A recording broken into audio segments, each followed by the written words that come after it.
Comme tous les mois, on se retrouve pour un nouvel épisode de la série Black Spirit Heroes. J'ai le plaisir aujourd'hui de mettre en avant une association locale représentée par son président et fondateur, et plus que ça, un ami d'enfance, un frère. Il se nomme Mamadou Gueye. Salam alaikum mon frère. Alaikum salam wa rahmatullahi wa barakatuh.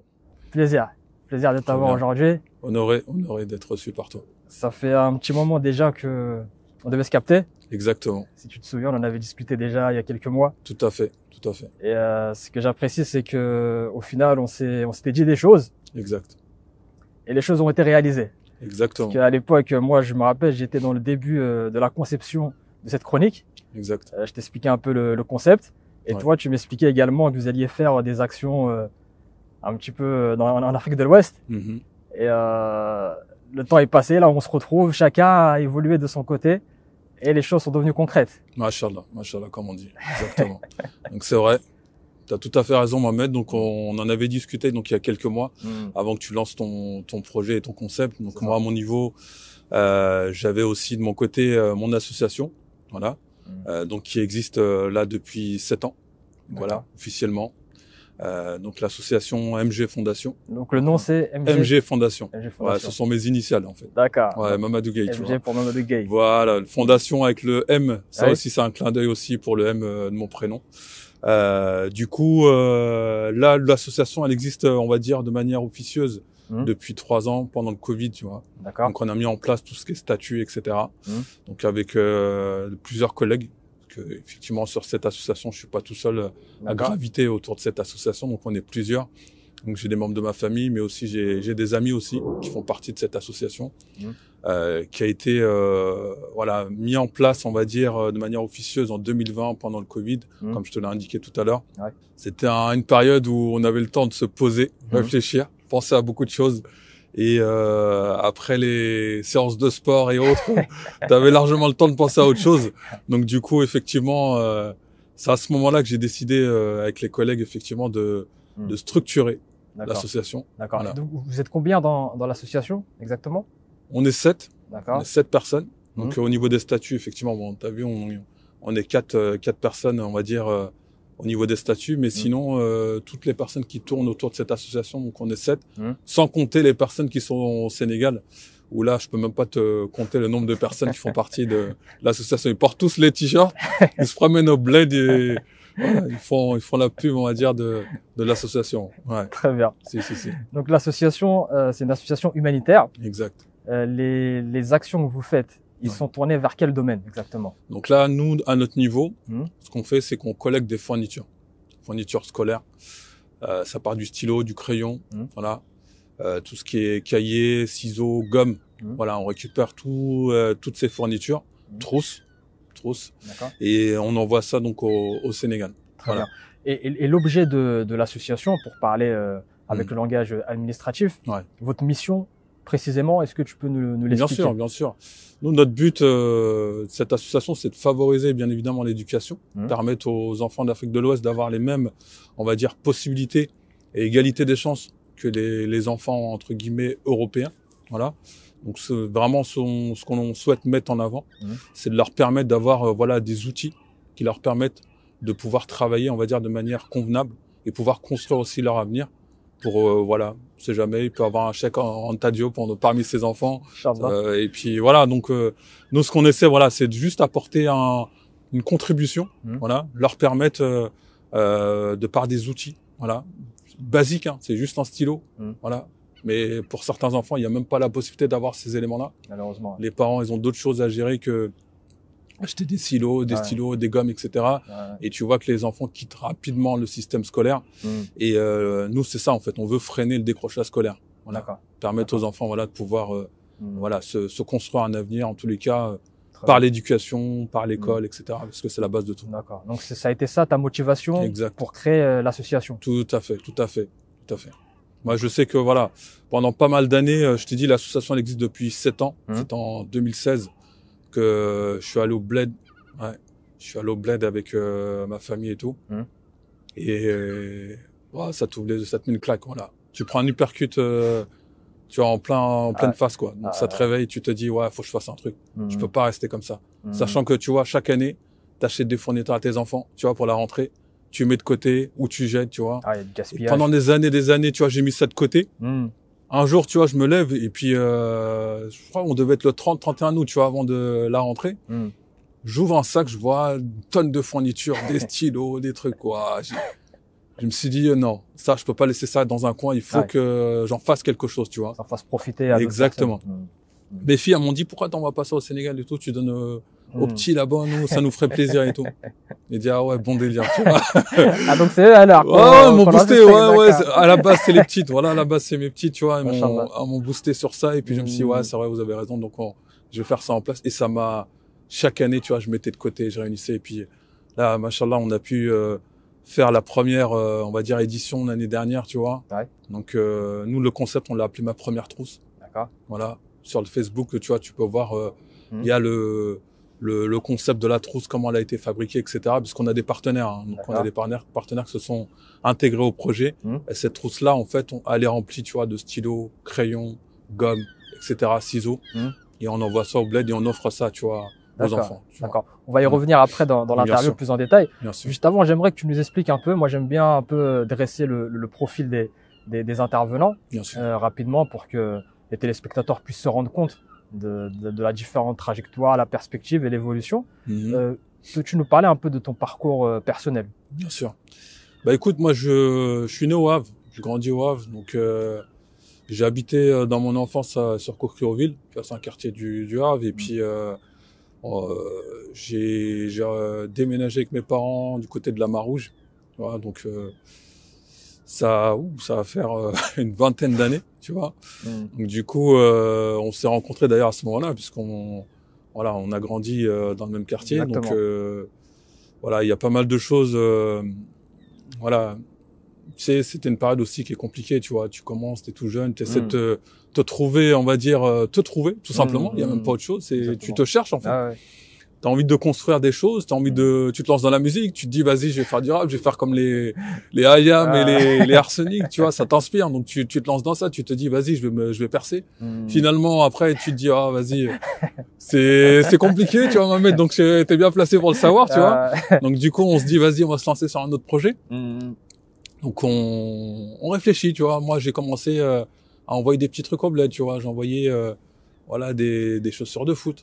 J'envoyais des ballons, tu vois, de temps en temps, j'envoyais des trucs, tu vois. J'ai toujours envoyé des trucs au bled, tu vois, pour permettre aux jeunes là-bas de pouvoir avoir peu de choses. Ils aiment bien ce qui viennent d'Europe, tu vois. Donc, du coup, moi, depuis plus jeune, tu vois, j'ai envoyé des trucs, tu vois. Parallèlement à cela, donc après, tu vois, on travaille, on fait nos activités, on construit sa vie de famille, on prend de l'âge. Donc, on se raisonne aussi, on voit les choses différemment. On voit l'Afrique. On se dit, ouais, l'Afrique, c'est bizarre, mais ça avance pas beaucoup, hein, tu vois. Donc on se dit bah il y a peut-être moyen de faire quelque chose pour l'Afrique, tu vois. Donc, du coup à partir de là donc tu y vas, tu regardes, tu observes, tu reviens en France, tu dis ouais, il y a des choses à faire. Ouais, beaucoup de choses à faire, tu vois. Exactement. C'est là que en toi, tu vois, tu as une petite étincelle qui commence à s'allumer et c'est quand tu vois des frères qui ont cette lumière, tu vois, tu te dis vas-y moi aussi. Donc, tu avances, les années passent, etc. Et puis tu commences à construire et l'association MG Fondation a été, on va dire, créée entre guillemets comme ça, quoi. Nickel. Peux-tu nous expliquer les actions que vous avez réalisées depuis la création de l'association? D'accord. Dès le départ, donc, on avait ce concept de première trousse. On s'est dit, pour offrir aux enfants, on va dire des fournisseurs, on peut pas leur débarquer comme ça, leur donner des stylos comme ça. Tu vois, on s'est dit, soit un sac, soit une trousse. On s'est dit, la trousse, c'est plus symbolique, tu vois. Certes, les enfants, quand ils vont à l'école, ils pensent direct au sac, tu vois, même à la maternelle, dès qu'ils arrivent, voilà. Mais on s'est dit, pour le Sénégal, la trousse, ouais, ça peut être vraiment un bon délire. Donc, on a commencé à lancer ça sur les réseaux sociaux, tu vois. Et du coup, on a un partenaire qui nous a sollicité, la mission locale, donc Pays de Côte Vallée de Seine, juste pour les citer, qui nous ont contactés, nous ont dit, ouais, votre concept, on aime bien. Après, il y a beaucoup d'associations qui font des choses pareilles, mais est-ce que dans les faits, ça va se concrétiser? Nous, on leur a dit, écoutez, nous, on est carré, on fait on est sur le début de notre projet, effectivement, mais notre projet, voilà, repose sur des fondations solides. Donc, ils nous ont suivis. Donc, on les a rencontrés, on a discuté du projet. Donc, à partir de là, donc, le concept la première trousse a été validé. Ils se sont associés au Clips Ressourcerie, qui est une association aussi qui est située sur l'île Bonne.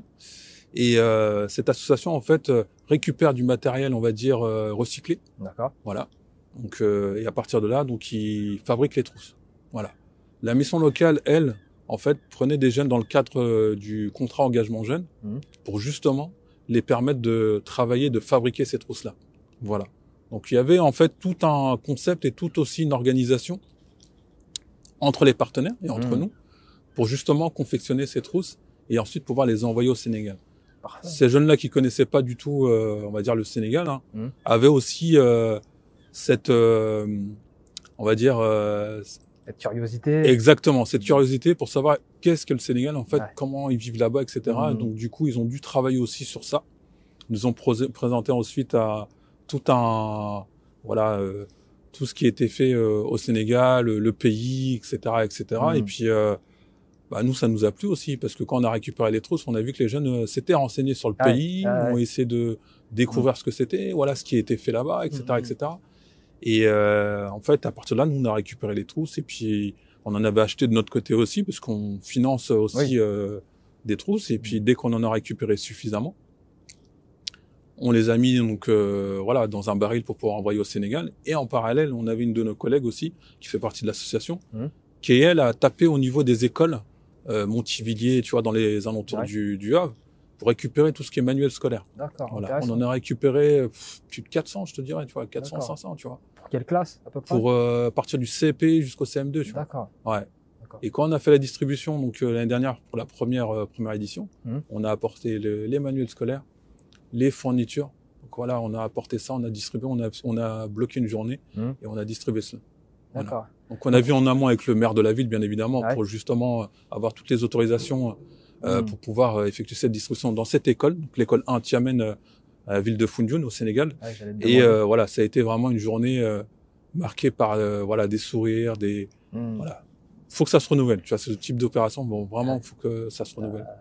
Non, c'est excellent, c'est excellent. Et vous avez choisi d'aller au Sénégal, plus précisément à Foundiougne, qui se trouve par rapport à Dakar, pour qu'on puisse se rendre compte au niveau de la distance. C'est dans le Sine Saloum, donc c'est à 1h30 à peu près de Dakar. Là, on est vraiment dans les côtes, donc c'est dans le cœur du Sénégal. Une fois que tu as dépassé.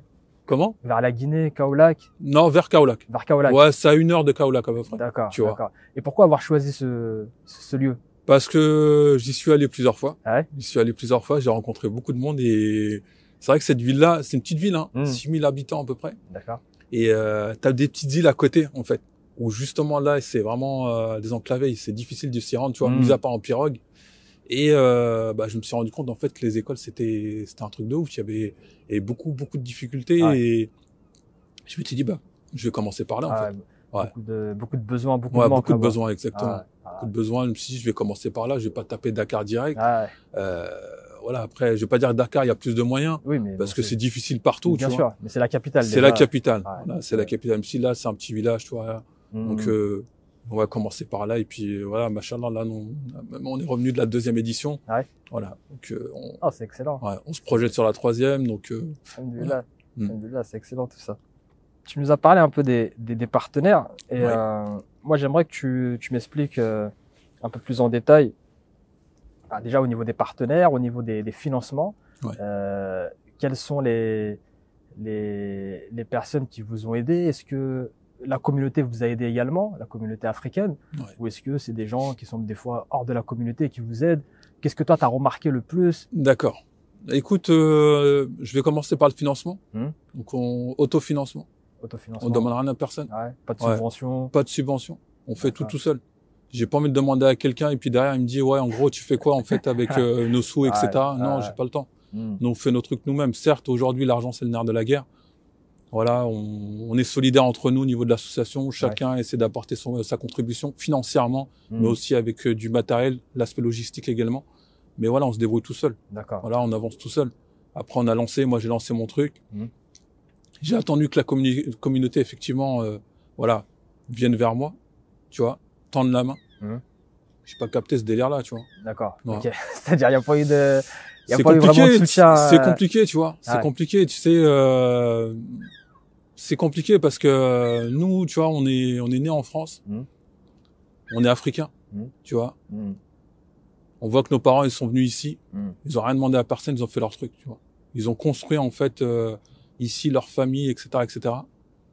Ils ont pas oublié le bled, tu vois. Ils ont continué à faire des trucs au bled, mais voilà, ils se sont fait tout seuls, quoi. Ici, t'essayes de tendre la main, mais les gens, ils te calculent pas. Ouais. Ils calculent pas, tu vois. Donc, tu te dis, ouais, c'est soit t'avances, soit tu te dis, bah, je vais attendre, je vais marcher, tu vois. Ah, et ça avance pas. Non, ça avance pas. Mais t'expliques ça comment t'expliques que dans la communauté, pourtant c'est des projets qui sont destinés aux populations africaines, et comment t'expliques que du coup les premiers entre guillemets concernés, de par leurs origines, ne soutiennent pas naturellement ce type de projet? Il y a deux types de catégories. Tu sais, t'as les Africains, je dénigre pas, hein, tu vois, mais il y a les Africains du Sénégal ou peu importe. Ils nous voient comme des Européens quand on arrive là-bas, tu vois.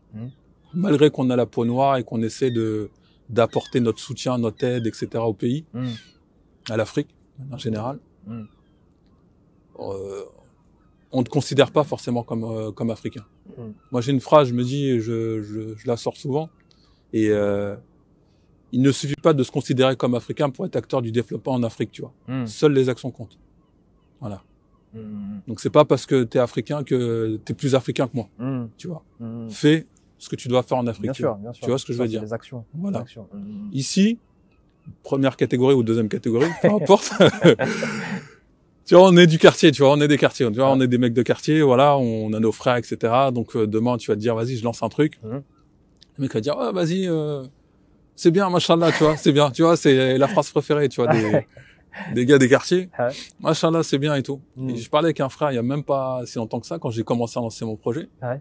Il dit, écoute, je vais me lancer dans ça et tout. J'ai vraiment envie d'aider l'Afrique, tu vois. Il me dit, ouais, ça sert à rien, tu vois. Il y en a beaucoup, ils font comme toi, voilà, ça sert à rien, ou détourner de l'argent, on fait des trucs. Ah, frère, c'est la mentalité que t'as. Comment tu veux construire quelque chose en Afrique, tu vois, si même ici. Et ça, c'est des frères de la diaspora ou... C'est des frères de la diaspora, mon frère. Qu'est-ce qui tiennent ce discours? Bah oui. Donc, en mode défaitiste. C'est un truc de ouf. Ils y croient pas et non. Eux, ils font rien. Mais ils veulent pas que tu fasses aussi, toi, c'est ton côté, ils veulent pas soutenir. C'est ça. C'est ça. C'est triste, hein.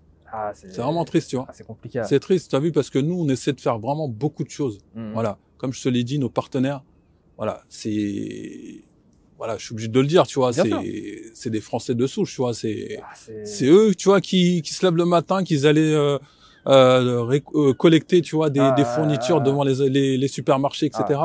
Voilà, c'est les premiers qui nous ont donné, c'est Michel et François dans les villages et dans le pays de Caux, pays de Bray, tu vois. On a eu beaucoup d'aides de personnes n'étant pas de la communauté. Voilà. Donc sur ça, on a eu énormément d'aide, de soutien. Là, je fais référence à une personne, Macaron Cerise, tu vois. Elle est sur les réseaux sociaux. Qu'est-ce que c'est exactement? A fait des macarons. D'accord. A fait des macarons et elle a sa communauté. Voilà. Et dès qu'elle a entendu parler du projet, elle a répondu présent.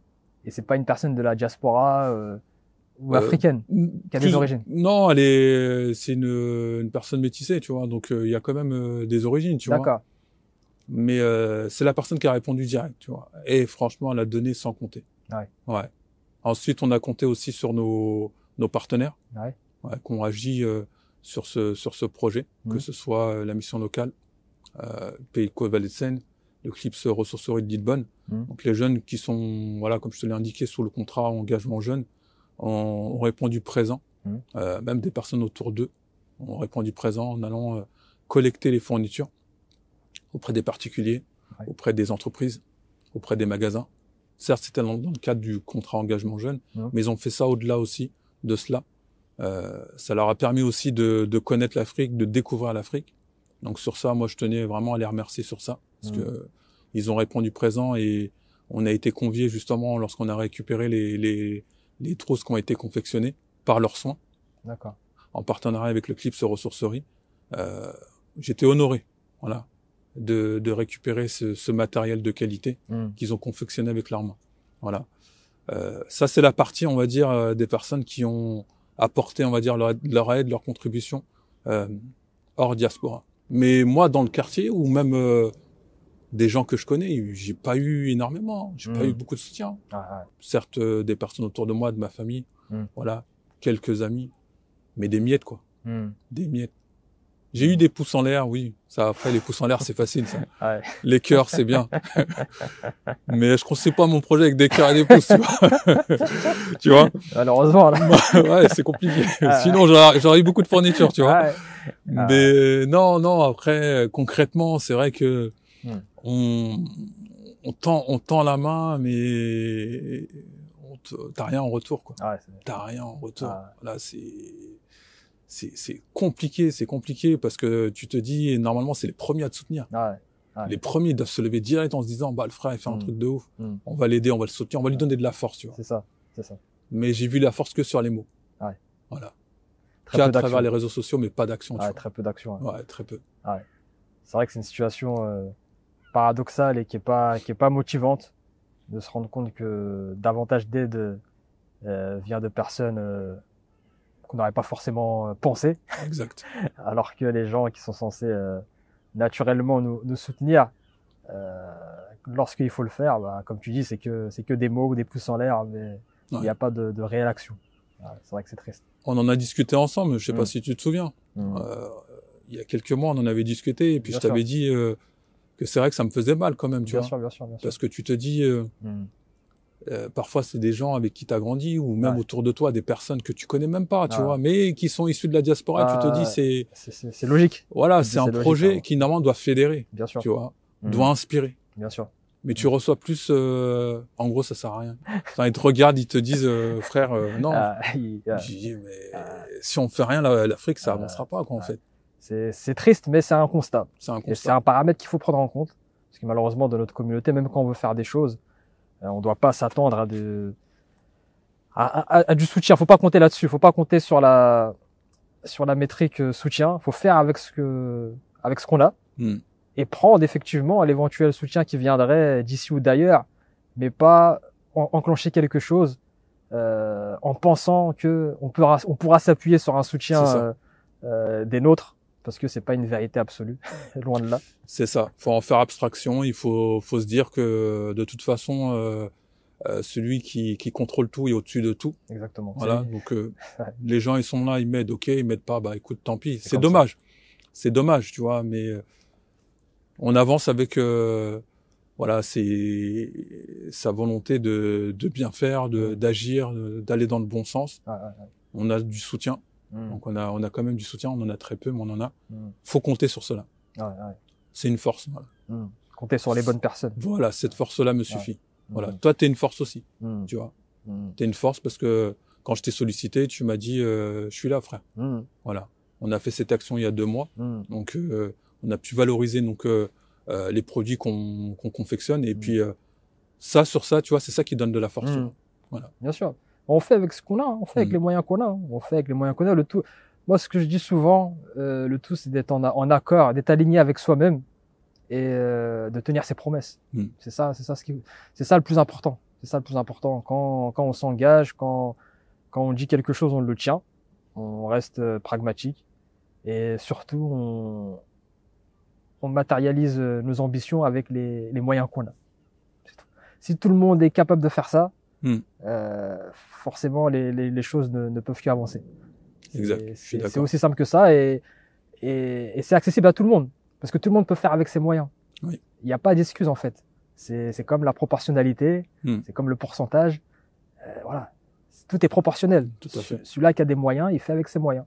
Celui-là qui a très peu de moyens, il fait avec très peu de moyens. Mais il peut quand même faire. Il n'a pas d'excuse pour dire je ne peux rien faire. C'est ça. Parce qu'il aura forcément quelque chose. Et c'est ça qu'il faut appliquer. Et c'est ça qu'on doit, je pense, vers ça qu'on doit aller, qu'on doit cultiver. Et les gens qui ont vraiment pour objectif de faire des choses impactantes, ils se munissent de cet état d'esprit-là. C'est inéluctable. Il y a pas d'autre alternative. Sinon, tu fais rien. Et on t'avance pas. C'est ça. C'est ça. C'est des freins qu'il faut lever, c'est des barrières qu'il faut voilà surmonter. Voilà, mais à partir du moment où tu as cet état d'esprit, il n'y a rien qui pourra te bloquer. Exactement. Ouais. Bon, en tout cas, je t'encourage dans ce type d'initiative, tu Je te vois, remercie. parce que ce qui compte, c'est pas la grandeur de l'action, mais c'est l'intention. Et derrière, nous, on sait pas qu'est-ce que ça va générer. On a beau dire que telle action, c'est pas assez, ou minimiser les choses, Ouais. mais derrière, nous, on sait, en tant que musulmans, que c'est Allah qui met la baraka dans des choses dans lesquelles nous, on ignore. Exact. Donc, dans ce type d'action-là, comme on le disait tout à l'heure, peut en sortir des grands savants, des grands scientifiques, des grands spécialistes, parce qu'ils auront bénéficié de ce type d'initiative-là. Et ça, on peut pas l'imaginer lorsqu'on fait l'action. Donc, on peut pas se restreindre à se dire que voilà, non, ça sert à rien, ou ça a pas d'utilité, alors que nous, on sait pas derrière la graine qu'on va planter, quel arbre Tout à fait. il va en sortir Tout à fait. dans quelques décennies et même après notre passage sur Terre. Donc ça, c'est des choses qu'il faut vraiment garder à l'esprit et toujours se focaliser sur les intentions et non sur la finalité. La finalité ne nous appartient pas. Nous, on peut juste se permettre de faire ce qu'on doit faire avec les moyens qu'on a. C'est vrai. Et tant que l'intention, elle est bonne, les moyens, c'est une question de temps. Plus on avance, plus les moyens augmentent. Mais on est obligé de partir d'un point de départ. Personne ne démarre en faisant des choses pharaoniques. On démarre tous de quelque part et après, la motivation, la sincérité, l'intégrité montrent que derrière, les choses se font et se développent. Te connaissant, je sais que niveau sincérité et intégrité, y a pas de doute. Donc, on se recaptera, Inch'Allah, dans quelques années. Bien sûr. On refera le bilan sur le parcours qui a été fait et les actions. Ça, j'en doute pas. J'en doute pas. Tu sais, c'est avec un peu qu'on fait beaucoup. Hein. Exactement. Donc, du coup, là, on commence, c'est les prémices, hein. Pour moi, je vois ça comme les prémices du projet. Voilà, même si on est soutenu par plus en plus de partenaires sur cette deuxième édition, on a eu même les maisons France Service qui ont mis en contribution leur soutien, pour que les personnes puissent apporter directement des fournitures dans leurs locaux, dans leurs structures. On a eu un petit peu plus de visibilité sur l'aspect communication aussi sur les réseaux sociaux grâce justement à la mission locale notamment. Nous, de notre côté, on a aussi continué à valoriser notre travail par la communication sur les réseaux sociaux. Donc ça, après, c'est important. Et on le valorise aussi de par les prestations qu'on l'on propose aussi. Donc en termes de t-shirts aussi qu'on vend pour justement financer les projets de l'association. Tu m'as parlé effectivement de financement, ça en fait partie, c'est de l'autofinancement. Donc on fait des t-shirts, on fabrique des t-shirts. En tous les cas, on fait en sorte de pouvoir les vendre et les fonds qu'on récupère nous permettent d'acheter des fournitures. Voilà, tu as participé avec nous à un shooting photo il y a 2 mois avant qu'on parte justement nous de notre côté au Sénégal. Exactement. Et le but de ça, c'était pour justement déjà fédérer les frères qui participent et qui sont présents autour de cette association, mais également pour pouvoir s'autofinancer, financer nos projets. Exactement. De toute manière, comme à l'accoutumée, je mettrai toutes les liens et les informations pour les personnes intéressées par les t-shirts, toutes les personnes qui veulent vous soutenir, ils auront toutes les informations et tous les liens nécessaires pour pouvoir le faire. J'aimerais qu'on aborde à présent même si tu l'as plus ou moins fait involontairement, mais de manière plus précise, les difficultés que tu as pu rencontrer sur tous les domaines depuis que tu as créé l'association et les facilités également que tu as pu rencontrer, même si on en a parlé un petit peu juste avant, mais qu'on puisse avoir un tableau, un panoramique un peu des avantages, des inconvénients. Bien sûr. Je vais commencer par les avantages, on commence toujours par le positif, c'est ce qu'on dit. Sur l'aspect positif, c'est que tu peux quand même compter sur certaines personnes, tu vois. Tu sais que ces personnes-là sont toujours là. Quand tu es en difficulté, tu pourras toujours compter sur eux, tu vois. Certes, c'est un noyau qui est très restreint, mais tu sais que tu peux compter sur ces personnes-là. Voilà. Sur l'aspect positif aussi, donc quand tu vas en Afrique et que tu vas avec un projet aussi important, tu sais que les institutions, les écoles, t'ouvrent les portes. Voilà. Il n'y a pas de difficulté à construire un projet comme ça et à se rendre en Afrique pour pouvoir justement apporter du matériel. Là, ils t'accueillent les bras ouverts. Voilà. Moi, le seul message que j'ai à dire, c'est que les jeunes qui ont des projets similaires, qu'ils n'hésitent pas en fait.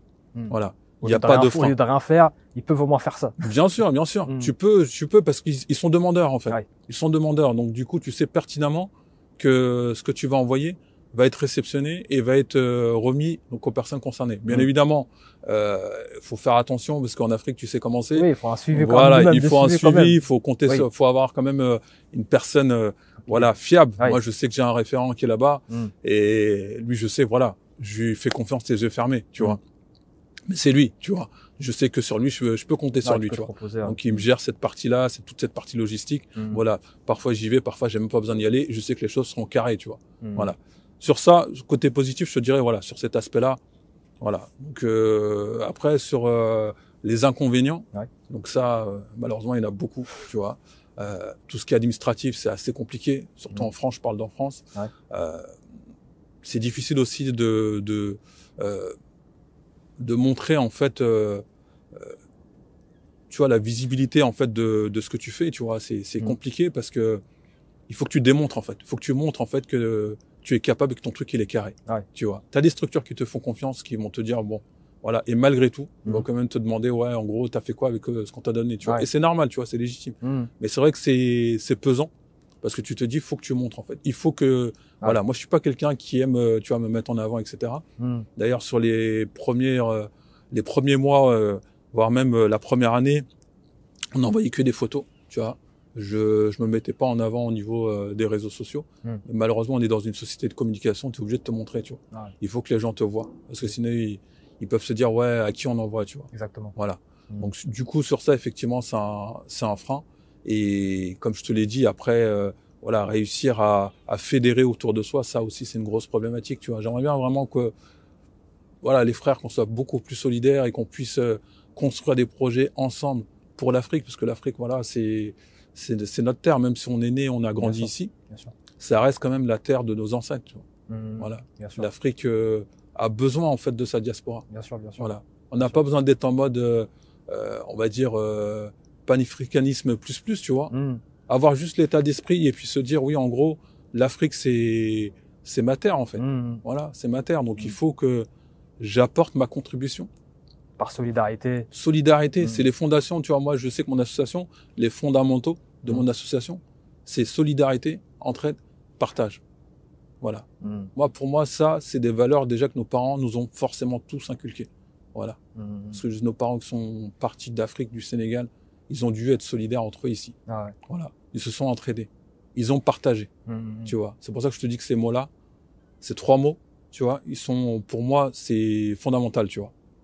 Et il est nécessaire aujourd'hui que les enfants issus de cette diaspora, tu vois, mettent en avant ces mots-là et construisent, tu vois, en Afrique.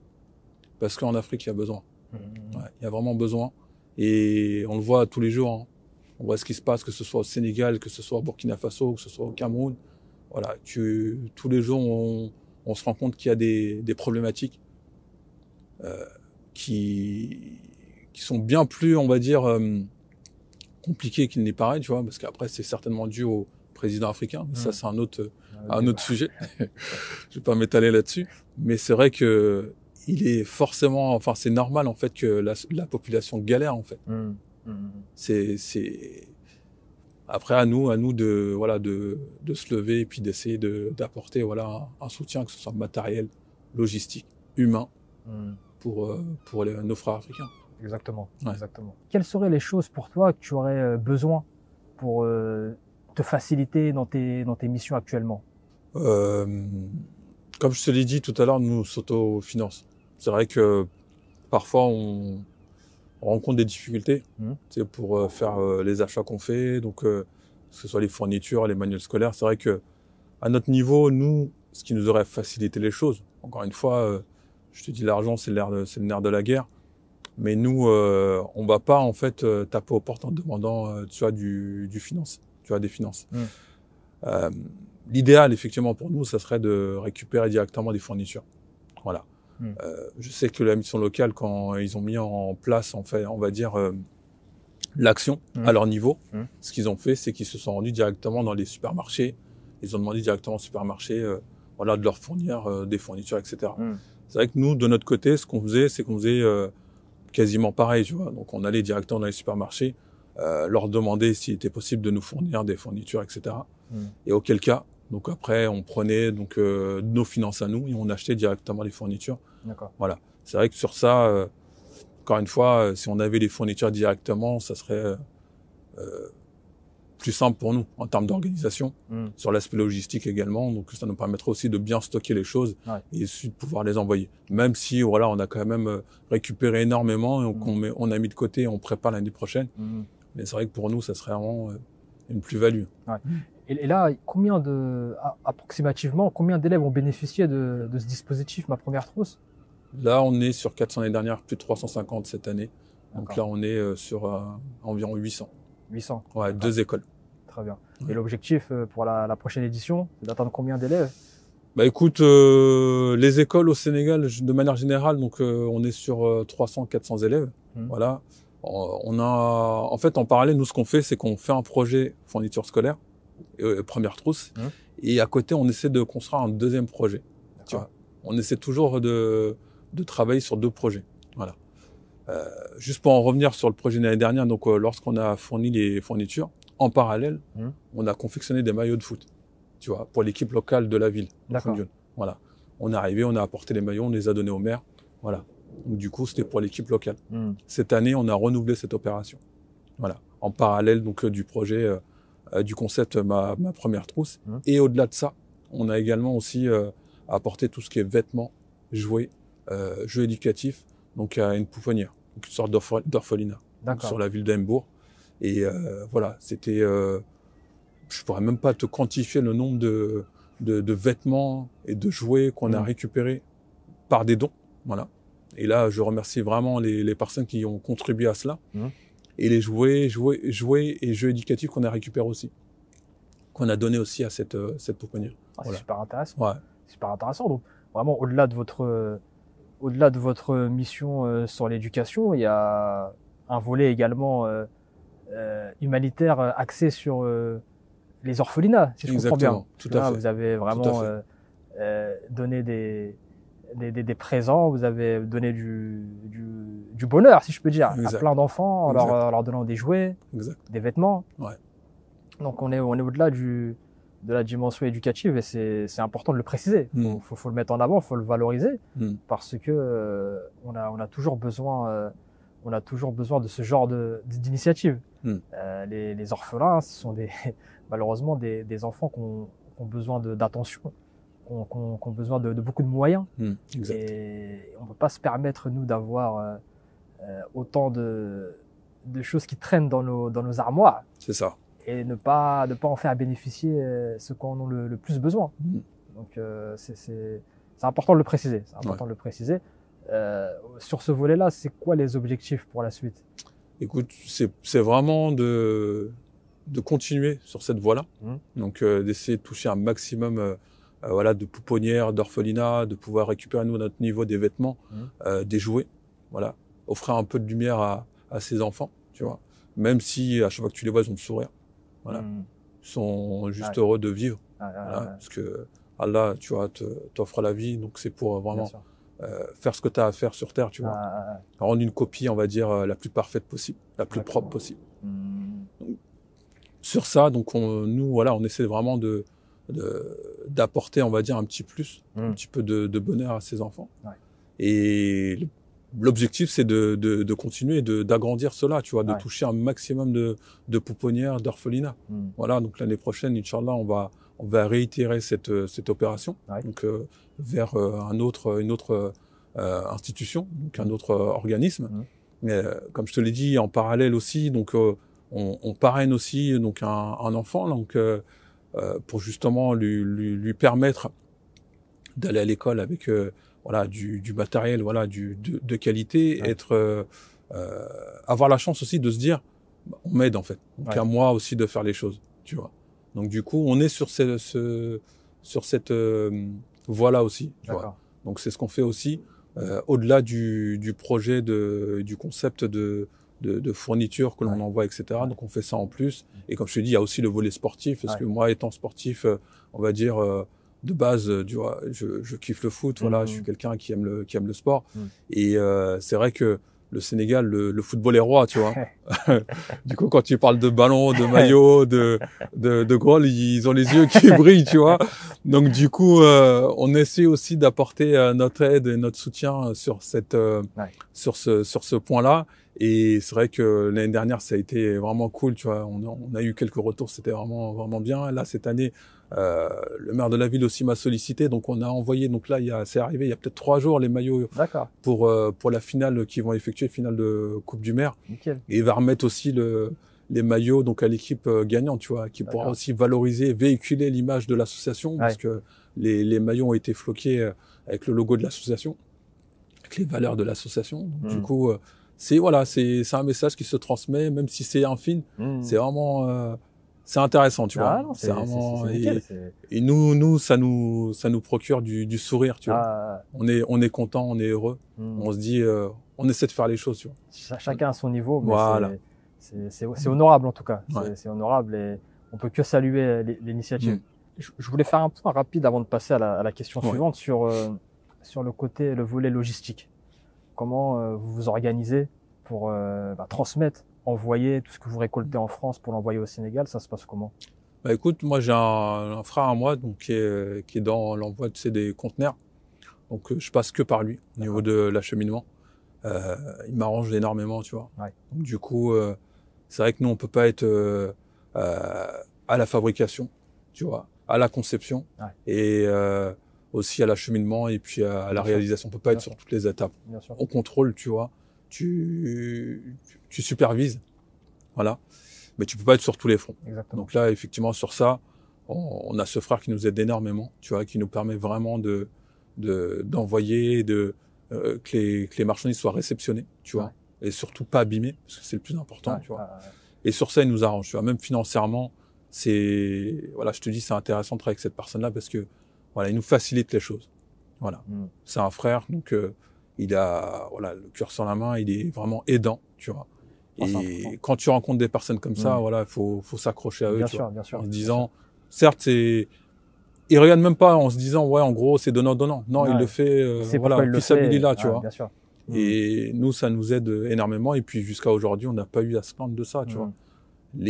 On envoie les fournitures, ça arrive en temps et en heure, c'est réceptionné, de qualité, c'est pas abîmé. Voilà. Sur l'acheminement, on fonctionne de cette manière-là. Nickel. Nickel. Très important d'avoir des partenaires fiables et des associés sur lesquels on peut se reposer. Exact. Surtout dans ce milieu-là, il faut s'entourer de personnes compétentes, rigoureuses, sur lesquelles vraiment on peut leur faire totalement confiance. C'est ça, c'est ça. Tu sais, la vie, elle est faite de rencontres et d'opportunités, tu vois. Souvent, moi, je dis, il faut tendre la main, tu vois, à ceux qui sont en difficulté. Et j'ai rencontré des personnes, machallah, tu vois. Ces personnes-là m'ont permis aussi de saisir des opportunités, tu vois. C'est comme ça. C'est comme ça, tu vois. Rien, en fait. Tu vois ce que je veux dire? Faut enclencher la dynamique pour exactement. Qu'il y ait des nouvelles opportunités. Si tu restes sur place, il se passe rien. C'est tout à fait ça. C'est tout à fait ça. Tu ouvres une porte, tu vois, et tu te dis, cette porte-là va m'emmener là, tu vois. Une autre porte va t'emmener là, tu vois. Et ces personnes que je rencontre, tu vois, machallah, tu vois, et m'apportent un plus, tu vois. Me tendent la main et me disent, vas-y, viens, je vais t'aider, tu vois. Sans le dire, tu vois. Mais tu sens que la personne a envie de, tu vois. L'intention, elle est bonne. Exactement. J'ai un autre frère aussi, il y a à peu près 3 semaines. Je lui dis que j'ai besoin de shorts, tu sais, pour envoyer, pour les maillots, tu vois, pour envoyer les équipements. Il m'a dit, viens, on y va. Il a acheté les maillots. Il a acheté les shorts, je veux dire, excuse-moi, les shorts. Voilà. Et je l'ai remercié, tu vois. Je l'ai remercié en lui disant, franchement, frère, tu gères. Tu vois. Il a fait ça de bon cœur, tu vois. Il a même pas... Sans calcul, sans rien. C'est juste, sans rien. Juste l'envie d'aider et de faire les choses bien. Exactement. Voilà, ça m'a touché, vraiment, ça m'a fait plaisir, tu vois. Je lui ai dit, aujourd'hui, c'est difficile, tu vois, d'avoir rencontrer des personnes qui ne cherchent pas derrière. Voilà, cherchent pas autre chose derrière, tu vois. Qui se disent, qui font les choses, on va dire, spontanément. Des gens comme ça, t'en as de moins en moins, tu vois. Aujourd'hui, les gens, ils calculent. Tu vois, ils sont toujours dans le calcul, en train de se dire, grâce à lui, j'ai peut-être réussi à faire ça. Peut-être que lui va me permettre de faire ça. Tu vois. C'est le monde d'aujourd'hui, tu vois. Malheureusement, on vit une époque très compliquée. Depuis la création, l'être humain, on va dire, provoque sa propre destruction. Voilà. Donc, il suffit juste d'allumer la télé, tu vois les dingueries qu'on voit, tu vois. Bien sûr. Ça va pas en s'arrangeant, malheureusement. Voilà, c'est ça. Et l'être humain est comme ça, tu vois. Donc, c'est compliqué, tu vois. C'est compliqué de... Tu te dis, vas-y, tu vas vivre dans une île déserte, tu vas être tout seul. Tu fais ton truc, tu calcules personne, mais c'est pas possible, tu vois. Il faut fédérer un maximum. Il faut essayer de fédérer, mais le truc, c'est que les gens, ils répondent pas tous au même code, au même message, tu vois. Ce qui fait le plus mal, c'est quand tu vois que c'est des frères comme toi, tu vois. C'est ça qui... Non, mais ça, c'est le triste constat, on va dire. Exactement. C'est le triste constat. C'est... Voilà, tu te regardes dans la glace, tu te dis ton propre ennemi, en fait, il a la même couleur que toi. En fait. Alors qu'il devrait te soutenir naturellement. Exactement. Mais c'est d'autres personnes, comme tu le disais tout à l'heure, des fois des Français de pure souche qui vont booster encore plus les choses que nos compatriotes. On dévie un peu du débat, mais c'est vrai que c'est centré par rapport à ce type d'association que tu construis. Et tu te dis, tu aides l'Afrique. Et t'as peu de personnes en fait africains comme toi qui se sentent concernés. Voilà. C'est un ressenti, tu vois, mais je pense que c'est un ressenti qui est avéré en fait. Non, c'est une réalité. Hein. C'est une réalité. Après, malheureusement, fort heureusement, il n'y a pas que ça, mais c'est vrai que c'est une bonne part du gâteau quand même. Par rapport à votre dernière action au Sénégal, à votre déplacement. Par rapport à ce que tu as constaté sur place, peux-tu nous parler de ton avis, ta vision du système éducatif au Sénégal actuellement? Il y a un gros problème au Sénégal, tu vois. C'est que tu as l'impression que les enfants, ils sont délaissés, tu vois. Il y a juste une image qui est frappante. Je pense que tu y allais et t'as pu le constater. C'est quand tu vois les enfants, les talibés, tu vois, qui se promènent dans les rues, tu vois, avec leur peau, tu sais, boîte de conserve pour récupérer un peu de sous, etc. Juste quand tu vois ça, tu te dis, il y a un souci, tu vois. Il y a des choses à faire, tu vois, pour l'éducation, pour les enfants. Des structures peut-être à créer, tu vois, à construire, pour permettre à ces enfants, voilà, d'être dans des lieux, on va dire, où ils puissent apprendre sans forcément courir dans les rues, financer tel ou tel marabout, je ne sais quoi, tu vois. Pour voilà, certes, ça part sur le principe, effectivement, ils sont là pour apprendre le Coran, etc. Ça, il n'y a pas de souci sur ça. Mais faites en sorte aussi que ces enfants puissent travailler, grandir, s'épanouir dans des bonnes conditions, tu vois. Pas ils traînent dans la rue comme ça, tu vois, récupérer des sous, etc. C'est une dinguerie, tu vois. Il y a une dinguerie. Et quand tu vas dans les écoles, certes, les enfants sont dans des lieux clos, mais tu te dis, ils font cours dans des trucs comme ça, tu vois. Et tu te dis, l'État, il fait quoi? Qu'est-ce qu'ils font, en fait? Moi, quand je suis allé, j'ai rencontré le maire. Le maire, il me dit, ouais, il faut que ces actions continuent, voilà. Il sait pas que moi, derrière, je suis pas Puma ou autre, tu vois, j'ai pas une multinationale derrière, tu vois, mais, tu vois, ils sont demandeurs, tu vois. Et puis, ils sont un peu dans le désespoir, ils sont un peu désemparés de la situation. Je comprends, bien sûr. Je comprends tout à fait. À son niveau, c'est compliqué pour lui, tu vois. Il demande, tu vois, il essaie de... Voilà, il y a pas de souci, tu vois. À l'échelle au-dessus, c'est à eux de se bouger, tu vois. De se dire, ouais, en gros, c'est les enfants de demain, en fait. C'est eux qui vont porter l'Afrique demain. Bah, pourquoi on fait rien? Ils sont là en mode, ils se promènent avec, je sais pas quoi, avec leur grosse voiture, et même avec les califs, tu vois, c'est pareil, tu vois, c'est triste, en fait. Non, mais c'est désolant. Enfin, le système éducatif en Afrique subsaharienne, il est à réformer complètement. Exactement. Il est à réformer complètement et ça doit être une priorité pour les gouvernements. Ça doit être une priorité. On peut pas rester éternellement dans cette situation, d'être en retard, d'être à la ramasse par rapport à d'autres pays. Comme tu l'as très bien dit, les enfants, c'est l'avenir. C'est sur les enfants qu'on doit miser pour le développement des pays. Et quand on regarde la situation actuelle au niveau de l'éducation en Afrique,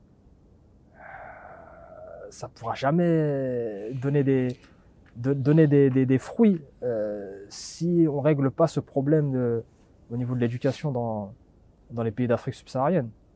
C'est un gros problème. Un gros problème quand tu vois que les jeunes vont dans les rues manifester, casser des trucs, tu vois. Manifester leur désarroi, leur colère. Des étudiants, tu vois.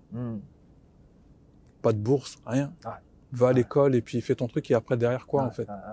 Et voilà, le président a sa part de responsabilité. Tu vois. Non mais bien sûr, voilà. bien sûr. À un moment donné, il faut qu'ils se disent, voilà, c'est la jeunesse de demain, il faut les aider, tu vois. Il faut faire en sorte qu'ils puissent voilà, étudier, s'épanouir dans des environnements qui soient voilà, propres, tu vois. Même si voilà, on est en Afrique, on sait très bien que ça sera pas la Sorbonne ou autre, tu vois.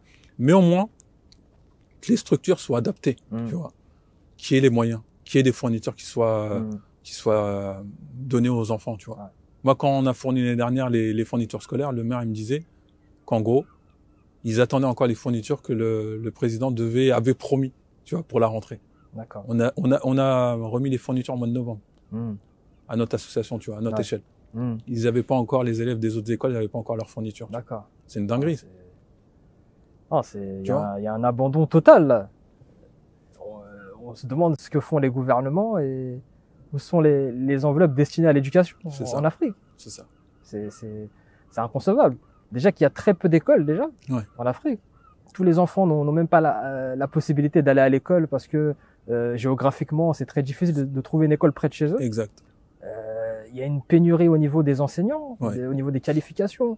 Les filles n'ont pas accès à l'éducation comme les garçons par rapport à des situations culturelles des fois. Enfin voilà, il y a beaucoup de problèmes déjà par rapport à l'accessibilité de l'éducation. Et en plus de ça, il y a le côté gouvernemental qui assure pas ses fonctions. Donc là vraiment, je pense qu'il est quand même nécessaire que le signal d'alerte il soit tiré parce que voilà, la situation elle peut pas perdurer. On peut pas attendre des résultats, un développement de l'Afrique si on règle pas cette question. Et on est en 2024 bientôt.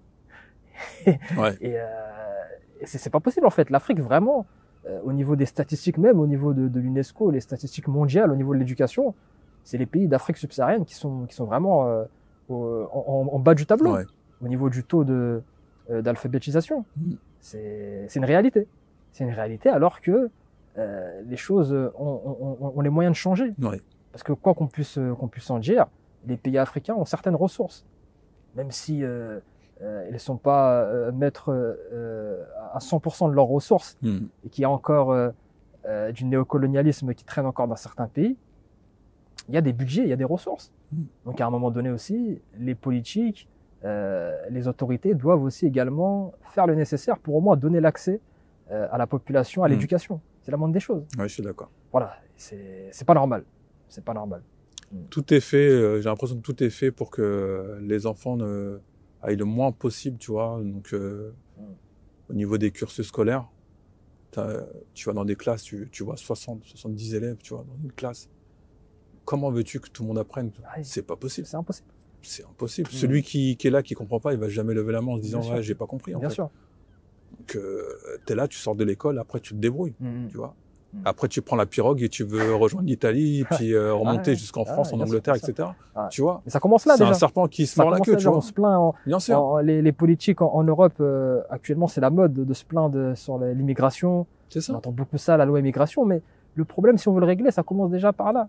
Ça commence déjà par donner l'éducation déjà aux enfants en Afrique, pour qu'ils aient envie de rester en Afrique, en fait. Bien sûr. Bien sûr.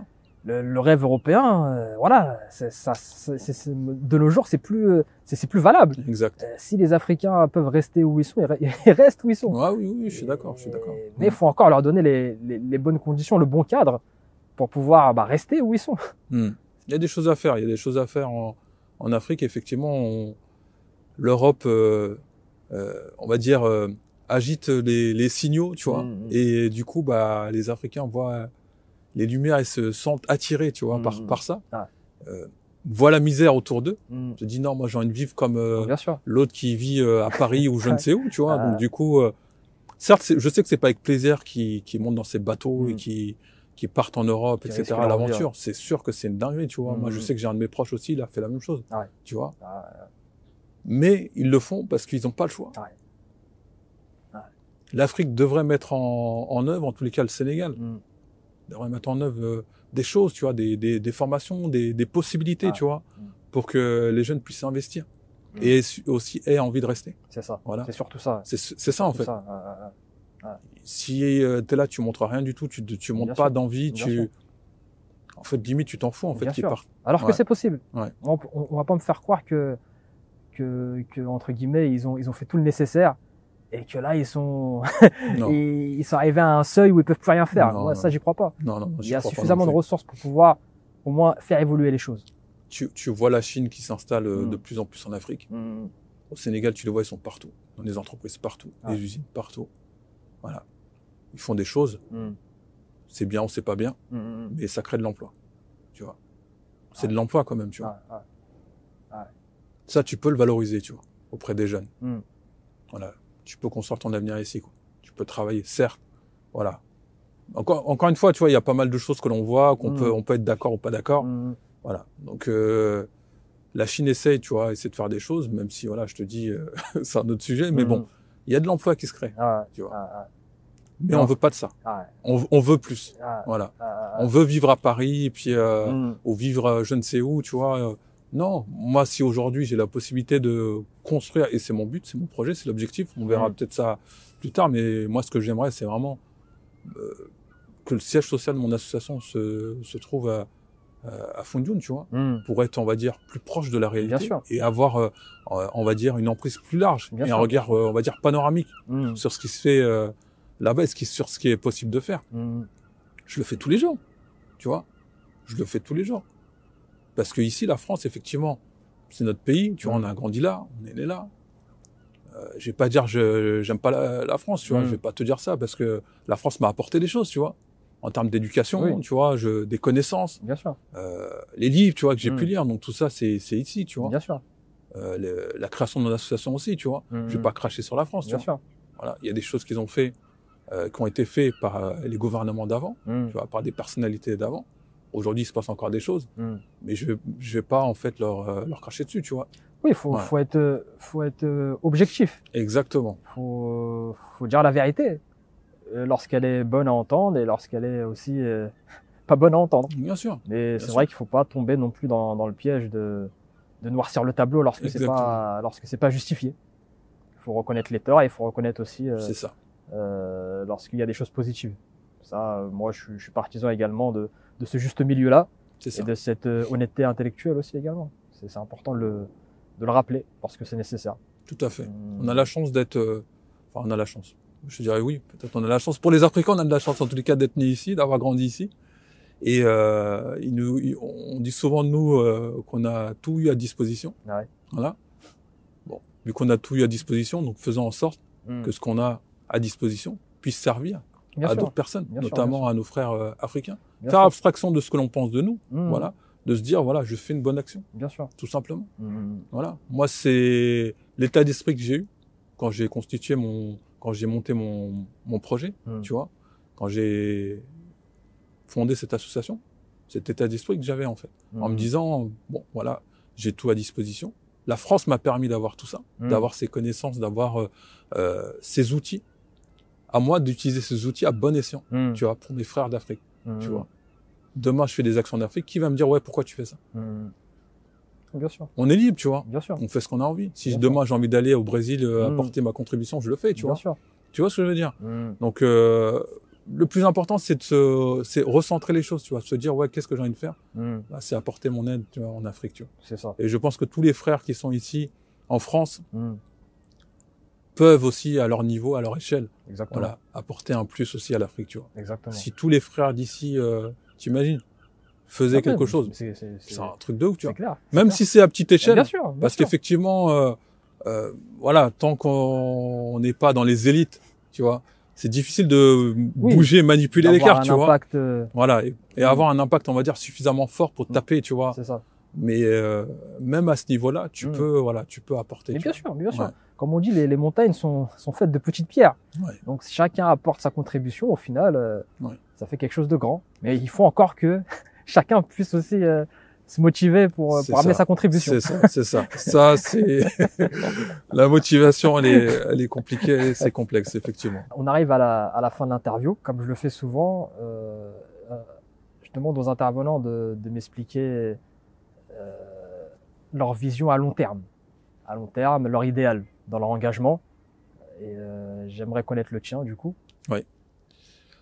On a l'ambition de construire un centre, on va dire éducatif, qui accueillera donc les enfants, voilà, qui sont délaissés dans les rues, qui sont en difficulté, les femmes aussi qui sont rejetées par leur famille, tu vois, qui ont eu voilà des enfants et puis dont la famille ne veut pas, voilà, se sentent déshonorés, parce que ça, malheureusement, ça existe encore Bien sûr. dans nos pays. Bien sûr. Et voilà, toutes ces personnes-là, les accueillir dans un même centre pour leur permettre d'avoir accès en fait à l'éducation, à une formation, d'être entouré d'éducateurs formés, tu vois, qui leur permettront de découvrir, d'apprendre un métier, d'acquérir de nouvelles compétences, des connaissances.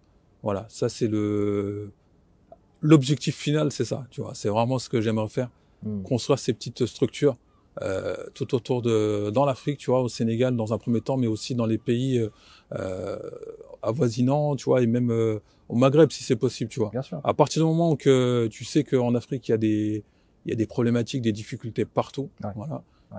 Il y a des enfants, voilà, qui n'ont pas accès à l'éducation, qui n'ont pas accès au système scolaire, bien sûr, qui n'ont pas de famille, voilà, qui sont délaissés. Voilà, ceux-là, là, j'aimerais vraiment concrétiser par ce projet, voilà, qui est un gros projet, effectivement, mais je le garde en tête. Inch'Allah, tu vois, j'y arriverai. Inch'Allah. Et voilà, ça c'est vraiment la dernière étape, tu vois. Après, l'association, comme je te l'ai dit, on mène notre petite barque, tu vois, on avance, et puis chaque année se renouvellent les éditions, voilà, liées à ma première trousse, et en parallèle, donc on continuera aussi à porter notre aide, que ce soit au niveau des orphelinats, au niveau du sport, là, fournir du matériel, des chaussures de foot, voilà, des grolles, des ballons, des maillots, voilà, tant qu'on pourra apporter ce soutien matériel, on le fera, voilà. Et la construction d'un projet, tu vois, se fait petit à petit, tu vois. Après la continuité, voilà, c'est au fil des années, tu vois. Faut pas être pressé. Moi, je suis quelqu'un de patient.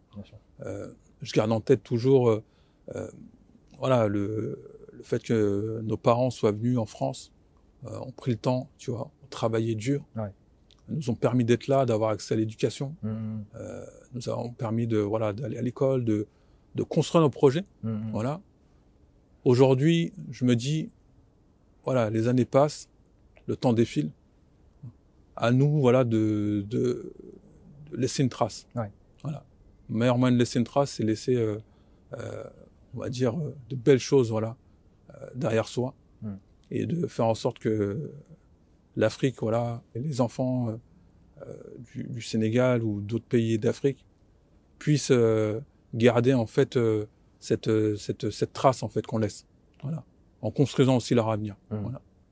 D'où voilà ce projet de fournir des fournitures qui leur permettront, voilà, de pouvoir travailler, d'avoir en fait accès aux mêmes avantages, aux mêmes avantages que les enfants européens. Voilà. Excellent. En tout cas, on te souhaite beaucoup de réussite, d'atteindre tous ces objectifs-là qui sont nobles, des projets qui sont très beaux et qui sont surtout réalisables. Il suffit de se donner les moyens, et comme tu l'as dit, la patience, le travail, il n'y a pas de mystère, il n'y a que ça qui paye. Exact. Donc on est impatient de voir se réaliser ces très beaux projets dans toute l'Afrique, et pour toute la population, toutes les populations africaines. Si on veut participer, on veut t'aider, comment on fait? Comment on contacte l'association MG Fondation? Il y a plusieurs moyens de nous contacter. Donc, on peut nous contacter directement par téléphone. Donc, sur le Facebook de notre association, il y a un numéro de téléphone pour nous joindre directement. D'accord. Il y a également une adresse mail sur laquelle on peut nous contacter. Le Facebook, c'est un moyen de communication, et on a un site internet. D'accord. Voilà. Donc, par ces biais-là, donc les personnes qui veulent nous soutenir, nous donner de la force, peuvent passer par ces moyens de communication. Voilà. Donc, sur le site internet, l'avantage, c'est qu'effectivement, on met en lumière, c'est une rétrospective de tout ce qu'on a pu faire sur l'année 2022 en termes d'action et sur ce qu'on a fait aussi cette année. Donc tous les projets ils sont indiqués. Donc les personnes pourront voilà par du concret, du factuel, voir ce que l'on fait en termes d'action. Très bien. Voilà, et nous soutenir. D'accord. Bon, comme d'habitude, hein, vous retrouverez tous les liens dans la description. On mettra les informations. On arrive à la fin de l'interview. Ouais. Un échange très enrichissant. Comme d'habitude, je laisse le mot de la fin à mon invité. Ouais. Si tu avais un message à délivrer à la diaspora, que leur dirais-tu? À tous nos frères et sœurs de la diaspora, je leur dirais, à partir du moment que vous avez une idée en tête, un projet, envie de faire les choses pour l'Afrique, faut pas hésiter en fait. Faut pas hésiter, faut effectivement se donner les moyens de le faire, se laisser du temps, construire son projet. À partir du moment que c'est fiable et que tu as la motivation, la détermination, l'envie de le faire, et que Allah te soutient sur ce projet-là, tu arriveras donc à le concrétiser. Voilà. Moi, c'est ce qui s'est passé pour moi. J'avais envie d'apporter ma contribution à l'Afrique. J'avais envie de soutenir mes frères et sœurs voilà, africains, sénégalais. Aujourd'hui, on est basé au Sénégal. On espère, voilà, Inch'Allah, élargir notre champ d'action. Donc moi, le message que j'ai véhiculé, c'est que les personnes aient l'ambition, voilà, l'ambition de construire, de permettre aux enfants du Sénégal d'avoir les mêmes avantages, je dirais, que nos propres enfants, voilà, qui vont à l'école ici, qui ont du matériel de qualité. Tous les jours, voilà, machallah, ils vont à l'école. Ouais. Ils se disent même pas, en gros, je vais à l'école, j'ai pas, il manque ci, il manque ça, tu vois. Ouais. Ils n'ont pas besoin de faire des kilomètres pour aller à l'école, tu vois. Tu vois, là-bas, les petits, subhanallah, tu vois, ils partent 10 kilomètres à pied pour aller à l'école. Ils y vont parce qu'ils ont envie d'apprendre. Voilà. Certes, voilà, c'est compliqué pour eux, ils sont beaucoup dans les classes, etc. Ils ont envie. Voilà. Ce qui leur manque, c'est les moyens. C'est ça. Voilà. Ça. Donc, à nos frères et sœurs, voilà, de construire des projets, d'aider l'Afrique, de pas se dire, voilà, je suis en Europe, je suis en France, tranquille, je vis ma vie. Oui, voilà. Tu peux te dire, oui, voilà, je reste là, je me prends pas la tête, j'oublie l'Afrique, tu vois. Comment tu peux oublier l'Afrique? C'est pas possible, tu vois. Bien sûr. C'est pas possible, tu vois. Tes origines, tes ancêtres viennent de là-bas, c'est la terre-mère, tu vois. Et il faut voilà que il faut qu'il y ait une unité, tu vois. Une unité entre nous. Exactement. Une unité entre nous, ça c'est la base des choses. Exactement. Pour pouvoir construire l'Afrique, tu vois. Peut-être que parmi nous, il y a peut-être les futurs présidents de demain. Totalement. Voilà. Donc il faut se dire que c'est difficile aujourd'hui d'associer pas mal de choses parce que la conjoncture actuelle fait qu'on pense plus à nous, on pense plus au reste, on voit plus le reste en fait. On regarde que nous, on regarde si on peut manger demain. Mais Dieu nous a créés, tu vois, pour que justement il y ait de la solidarité, de l'entraide et du partage. Voilà. Pour que les peuples se découvrent, apprennent à se connaître, vivent ensemble, tu vois. C'est ça. Je te l'ai dit au début de l'interview, depuis la création, l'être humain a généré, on va dire, sa propre destruction. On le voit, tu vois, tous les jours. Donc il faut qu'aujourd'hui, à notre niveau, avec le peu qu'on a, parce qu'effectivement, l'être humain n'a pas grand-chose. On croit qu'on a beaucoup, mais on n'a rien, tu vois. On n'a vraiment rien du tout, tu vois. On n'a rien compris, tu vois. L'être humain marche, tu vois, et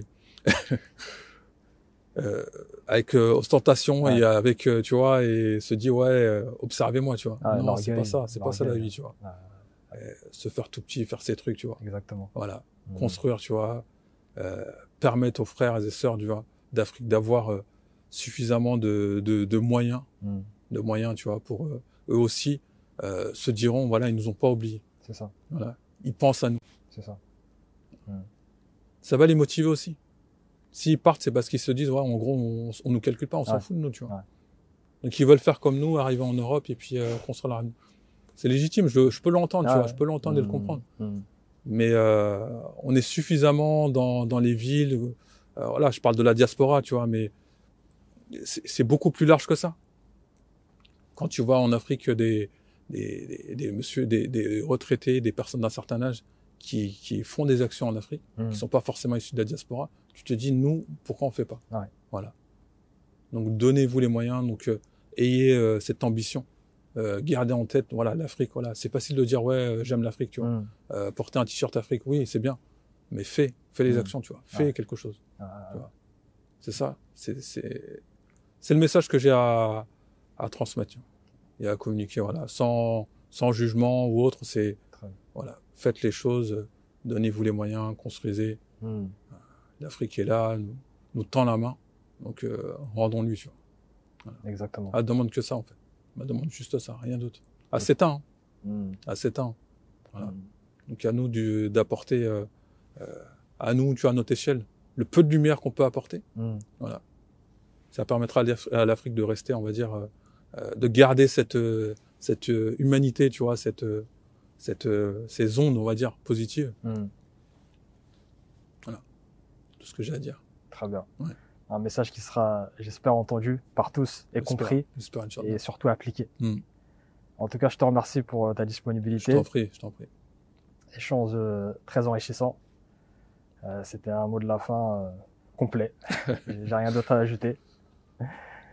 Comme d'habitude, on se retrouve le mois prochain avec un nouvel invité aussi inspirant que Mamadou Gueye. Merci à toi. Salam alaikum, mon frère. Alaikum salam wa rahmatullah. Merci, Mohamed.